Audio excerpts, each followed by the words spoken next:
My boyfriend cheated on me with my best friend, then proposed to me with the ring they picked out together. Sounds insane, right? But somehow, it made perfect sense to them. Me? I just stood there staring at that sparkly ring, thinking, wait, do they think I'm blind or just stupid? Mini spoiler, I'm not blind. And stupid? Well, I was. But the second half? That's where things get good. So what did I do next? Buckle up, because my final move, nobody saw it coming. Let's get into it. I used to think, if love were a dish, I'd be the kind of picky eater who makes my best friend take a bite first, just to be safe. So naturally, anyone I dated had to pass the pre-screening round with Lily, my best friend and unofficial judge, who once rejected 3 guys just because their eyes looked sketchy and their voices had no emotional range. Honestly, I didn't even mind.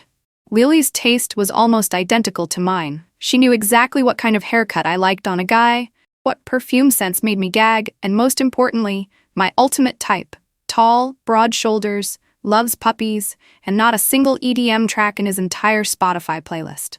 Basically, if someone got Lily's seal of approval, I believed they were worth keeping. Then Alex showed up, like he'd been written straight out of our drunken imagination after one too many cocktails.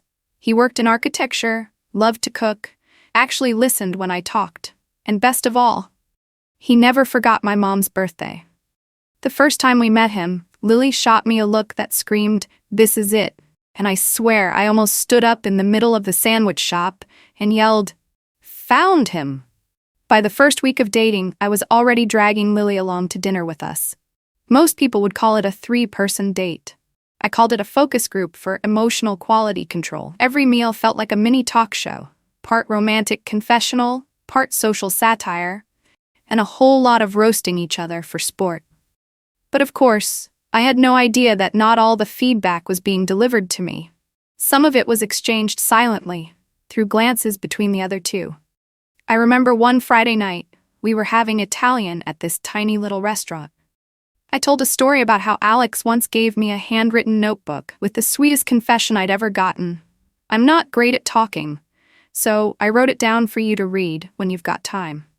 Lily laughed, but it was this weird half-real, half-off kind of laugh. Then she picked up some pasta and served it to Alex. Their hands touched. For 0.5 seconds. Which is about 0.4 seconds too long for a casual touch. I didn't say anything. I laughed along. But something flickered in the back of my mind, super faint. Like a breeze brushing the back of your neck. Chills, but not quite enough to shiver. There was another time Lily told me about some guy she used to date, Guy A, who ghosted her after 2 months. I asked, "What's it short for?" She hesitated, then blurted out, No, Alan. I gave her a weird smile. Did you just mix up my boyfriend's name?" She turned red, flailed her arms like she was shooing away a ghost. "I'm kidding, just slipped. Nothing serious? And me?" "Yeah, I bought it." I don't know if it's because I was actually that naive or because I trusted my friend that much. Maybe both. But I didn't stop. Kept dating. Kept doing our dinner for 3 routine. And kept going on dates where I slowly started feeling like the extra in my own love story. Lily was still the amazing best friend, dropping love advice like some kind of online relationship therapist, even though her own dating history could fuel an entire Reddit horror series. She always seemed to know exactly what I needed, so I never questioned her. And Alex? Yeah, he betrayed me. But back then, I didn't see it. Or maybe I did, and just couldn't look. Looking back now, I realize it was a full-blown toxic relationship that I mistook for an open heart. I don't know if anyone else has felt this, being in love, but still sensing that something's off. Like you're the outsider in your own love story. And you keep telling yourself, maybe I'm overthinking, maybe I'm just too sensitive. Maybe I've watched too many rom-coms. Mini spoiler, it wasn't me.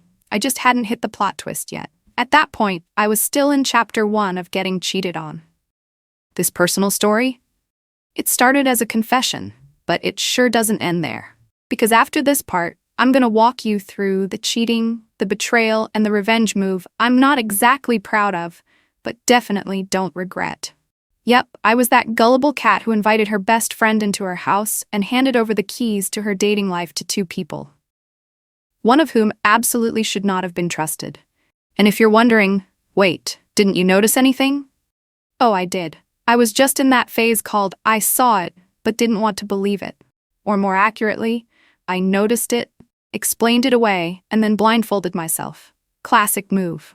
It started with those dumb little signs we love to ignore when we're in love. Like how they both magically disappeared offline at noon on a Tuesday and both reappeared at exactly 3 p.m. with the same emoji status. I remember thinking, what a coincidence, then casually kept scrolling through my feed. Then came salad day.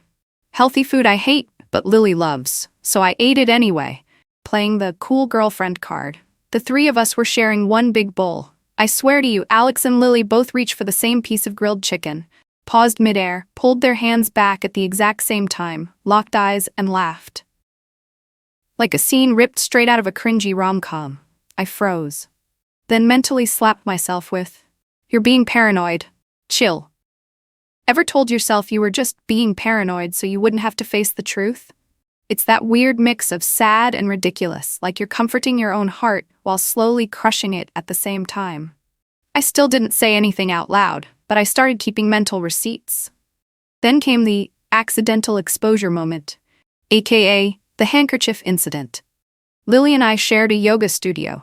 One day, I accidentally grabbed her gym bag, same brand, same color, same level of scatterbrained. I opened it and found a handkerchief neatly folded, with the name Alex embroidered in the corner. Small, delicate. I texted her, what's with the handkerchief? She replied, cool as ice, "Oh, it's a common name. I gave it to another A guy." Sure, super common. Common in the exact same way as my boyfriend's name. I still smiled. But this time, it came out a little crooked. Oh, we're not done yet. One night, Alex told me he was working late, tight deadline on a design project. I remember being half asleep, doom-scrolling TikTok, and for some reason, I hit FaceTime. The screen rang for a few seconds, and then someone picked up. But it wasn't Alex, it was Lily. No makeup, messy hair, and wearing that red silk dress, the one I once nicknamed the kill dress. The kind you wear when you want someone to lose all common sense. Let me ask you this, what popped into your head just now? Because for me, in that exact moment, only one word showed up in full caps. WTF. And then came the mental spiral. Maybe she put it on by accident. Or maybe she borrowed it. Wait, borrowed it for what? Borrowed to meet who? While I was mid-panic, spinning out in my head, she looked straight at the camera and froze. For a full half second. And me? I managed to squeeze out the calmest sentence I've ever said in my life. "Oh, sorry, wrong call." She stayed silent. I hung up. The night was dead quiet, but my brain lit up like a damn disco ball. And still, I did nothing. Not yet. I told myself not to jump to conclusions without proof. I even texted Alex afterward, "Don't forget to get some sleep when you're done working." I knew I was acting, and honestly, I was starting to hate how good I was at it. If you've made it this far without flipping a table, respect. Me? I still hadn't broken character. Still playing the understanding girlfriend with him and the chill bestie with Lily. But this time, I decided to run a little test. One day, I invited Lily out for beers, just the two of us. We sat at this rooftop bar, wind blowing just enough to drown out the sound of my heartbeat. Then I casually dropped it. Lately, Alex seems off. And I don't think it's just work stress. You think maybe there's someone else? She took a long sip of beer, then said, "Well, guys, you know, they all stray a little sometimes. What matters is, can you forgive them?" There it was. I have no idea what my face looked like in that moment. Probably something between, "I see you," and, "But I'm not ready to call you out yet." All I managed to say was, "Yeah, I guess you've got a point." But in my head, it was full-blown Reddit mode. Best friend betrayal. The cheating twist no one saw coming. I even started writing headlines for my own heartbreak. My boyfriend cheated on me with my best friend. And I sat there, sharing a salad. And if you're expecting me to go full revenge mode right here, not yet, because this is part 2. And in all the good movies, part 2 is when the main character starts noticing the family drama, feels like everyone's hiding something but doesn't have the receipts yet. That was me, living in a toxic relationship without realizing it was toxic, like smelling gas for days but never lighting a match. Just a little dizzy. And here's the part I learned the hard way. Cheating doesn't always show up loud. Sometimes it's slow, like fire under a blanket, no sound, but it's burning, and it's about to reach you. I once read this quote somewhere. A woman's silence is when she's at her most dangerous. And me? I was silent, I was dangerous, and I desperately needed an XXL bottle of 7-Eleven water just to keep myself from cussing someone out in broad daylight. After that whole oops, wrong FaceTime call with Lily, I stopped pretending I didn't see it. But I still didn't act. I stayed quiet. I watched. I collected every detail like a detective with a petty streak. I even started liking their Instagram stories, as if to say, keep performing. I'm recording the whole damn season. And then, the fateful day came. One lazy weekend afternoon, I had some free time and thought, why not surprise Alex with food? He's been working so hard. Let me bring some love and carbs. What I actually delivered? A whole plot twist with extra sauce. Hold up. Take 3 seconds to clear anything fragile off your desk. Because after this, I can't guarantee your phone or nearby objects will survive. I use the spare key to open the door. Normally he locks it from the inside, but not that day. That was red flag number 1. Red flag number 2? A pair of heels, very familiar ones, tossed under the chair. And red flag number 3? The person who opened the door wasn't Alex. It was Lily, wearing my navy satin nightgown, the one I bought during an end-of-season sale. The one I only wore on nights when I wanted to be held from behind. The one I hand-washed because I was scared the machine would ruin the lace trim. Yeah, that one. Now it was hugging her body. Perfectly. No adjustments needed. I froze. She froze. 1 second, 2 seconds, 3. And then I said one line, colder than the ice cubes in a mojito. You don't need to explain. I see your acting skills are top tier. No yelling, no tears, no screaming. Because honestly, at that point, I didn't need to say a damn thing. I turned around and walked away, like one of those slow-motion scenes in a movie. No soundtrack, just the sound of my heart. One loud thump. Then silence. I didn't text Alex, didn't call Lily. I went out for a drink with myself, alone, no phone, no Spotify, just me and the feeling of being stabbed in the back with the knife still lodged in. No one had even bothered to pull it out yet. A few days later, Alex started trying to reach me. Calls, texts, flowers, food deliveries, and of course the classic, I know you're mad, but please just let me explain. I didn't read any of it. I stayed quiet. Silence felt like the only thing I still owned in this mess of a play where I didn't write the script. And then, it got crazier. 2 weeks later, Alex asked to meet at a restaurant, said he wanted to return my stuff. I said yes, because honestly, there were a few things I wanted to return too. Starting with the blind trust I once handed him without a receipt. He showed up all polished, guilt on his face, hair slicked back, shirt ironed to perfection. I wore a black dress, low heels, red lipstick, the kind of look that says, yes, I've seen better days, and I dressed for them. Then came the world's most awkward small talk, followed by him pulling a velvet box out of his jacket. He got down on one knee, proposed. I don't know if you can picture it, but I wanted to laugh. Not because I was moved, but because my brain flashed to this image, Lily. Inside a jewelry store, trying on that exact ring. I remembered the photo from her camera roll, the one she showed me when we were picking dresses for some party. I looked at him, then at the ring, and I said, sure, I say yes. Exactly 0.5 seconds after I nodded, I heard a thud in my head. That was the sound of the nice, reasonable version of me collapsing. Clearing the stage for the one I call strategically unhinged, because I knew I didn't say yes to get married. I said yes to see just how far this little play wanted to go. And this time, I wasn't just the audience. I was rewriting the damn script. I started smiling more. Posting couple photos, snapping shots of my ringed hand with soft, dreamy captions like a whisper from the heart. Every photo tagged Alex. And, yes, tagged Lily. Why? Because I knew she was watching. And I knew, unlike me, she couldn't keep calm. My emotional state back then?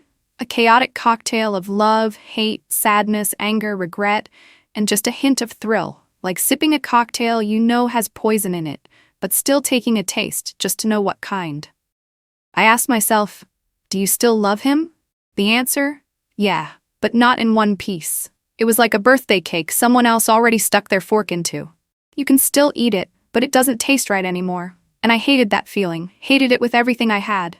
I blamed myself too, for seeing it early and refusing to believe it, for sensing it from the start and choosing to ignore it. Something inside me kept trying to protect them, protect the idea of a cute couple, a trustworthy best friend, a sweet love story. I used to think forgiveness was noble. But after this, I realized forgiving the wrong people is just spoiling your own stupidity. So I started making a plan. Not to hurt anyone, but to teach them a lesson. In their language, quiet, sweet, and sharp as hell. I called it Revenge, Deluxe Edition. No drama, no blood, but impossible to undo. I started taking notes, tiny details, who said what, when, where. The recycled stories between Alex and Lily, the lies they told me, I memorized them like lines from an old movie, not to expose anyone, but so that when the moment came, all I'd have to do is nod. And everything would unravel on its own. I never imagined I'd be in a love story, where the middle was infidelity, the climax was a proposal, and I was the one saying yes while counting down in my head. This story isn't over. But I am different now. I'm not the girl wearing a ring thinking it proves someone loves her. I wear the ring to remember just how wide awake I've finally become. After saying yes to the proposal, purely to see how the drama would unfold, I officially entered my double agent phase. Smiling on the outside, silently rewriting the script of how to destroy a cheater without breaking a nail on the inside. I started small, posted a subtle ring pic on my story, just my hand resting gently on a book, warm lighting, soft and elegant, like I was about to launch a TED Talk on how to love properly. The caption? Right size, right style, right person. No tags, but if you're Lily, you know it's about you, and if you're Alex, yeah, you'd feel that sting. I kept going, calm, precise, like I was mapping out my emotional revenge in clean lines and cold logic. Then came the next move. One morning I sent Lily a screenshot, a still frame from the security camera in Alex's building. 11:38 p.m., both of them walking into the elevator. Alex presses floor 15. Lily smooths her hair, turns around, smiles. No sound in the video. But the silence said enough. Louder than words. Clearer than any confession. And in that moment, I realized I hadn't been too kind, I'd just been asleep. But now, I was wide awake and razor sharp. No message. I just sent the video. She saw it. Didn't reply. I didn't need her to, because when someone can't even bring themselves to respond, that silence, that's the realest reaction you'll ever get. And honestly, revenge through silence? It hits. It's like delivering frostbite through a screen. No yelling, no name-dropping, just a chill that sinks straight into their bones. Then, the best part happened. I work in HR at a creative agency.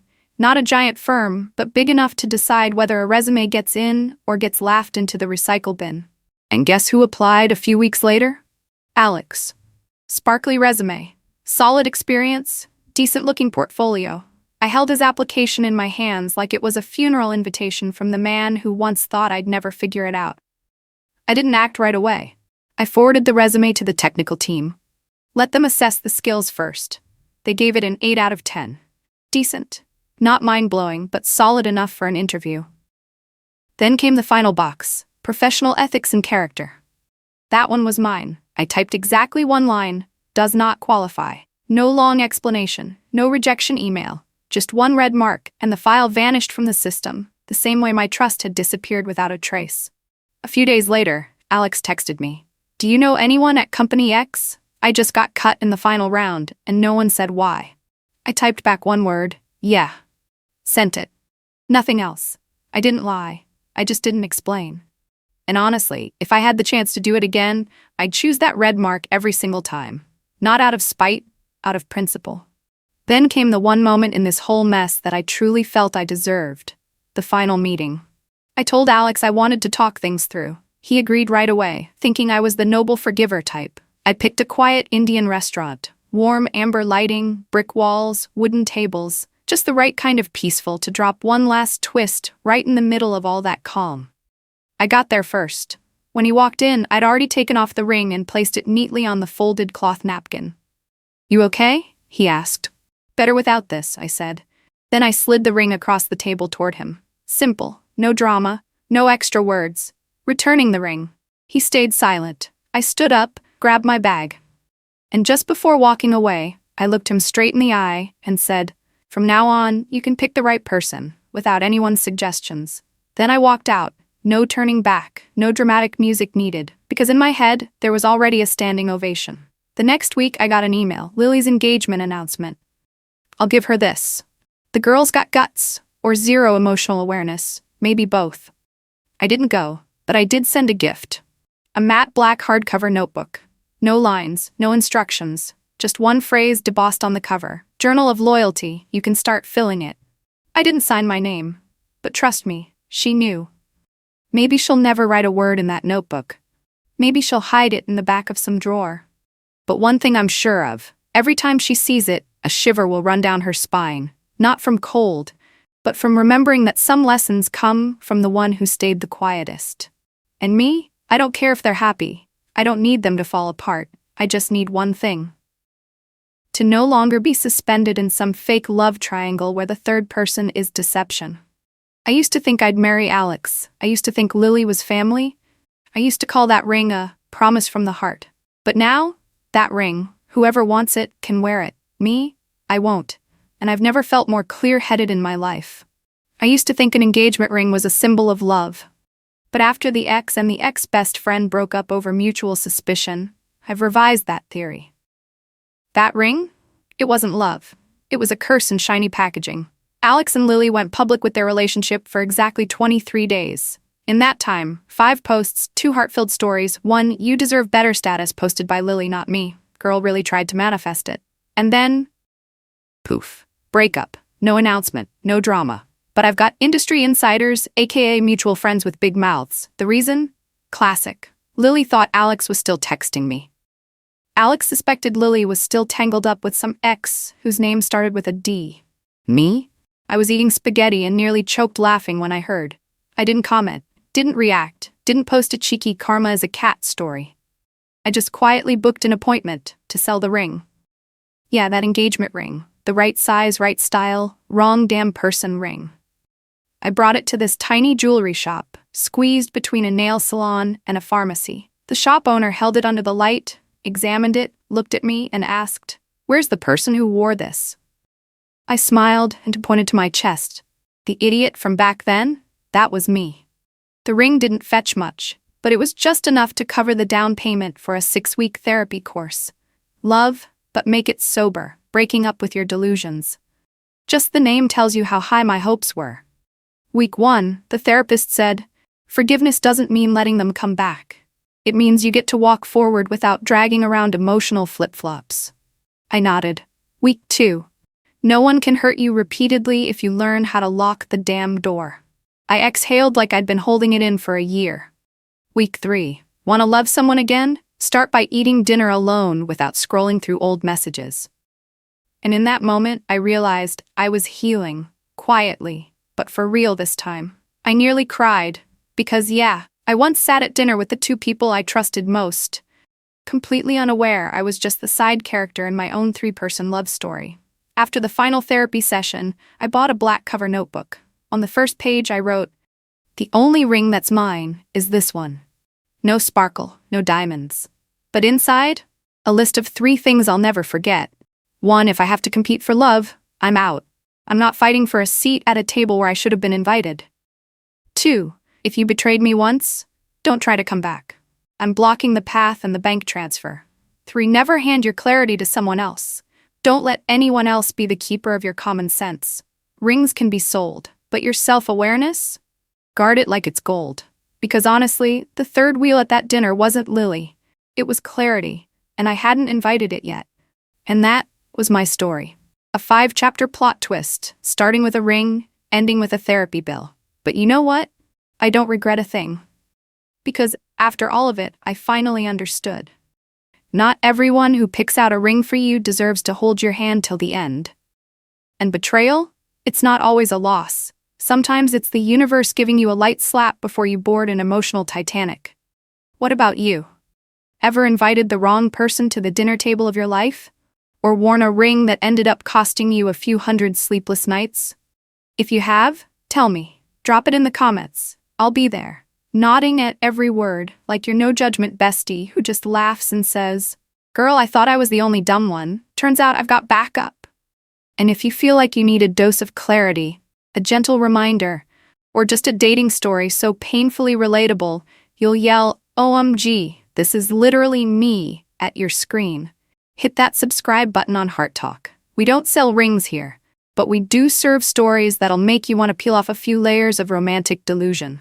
Because love is love. But don't forget to turn your brain's GPS on while you're at it. Thanks for listening to my story.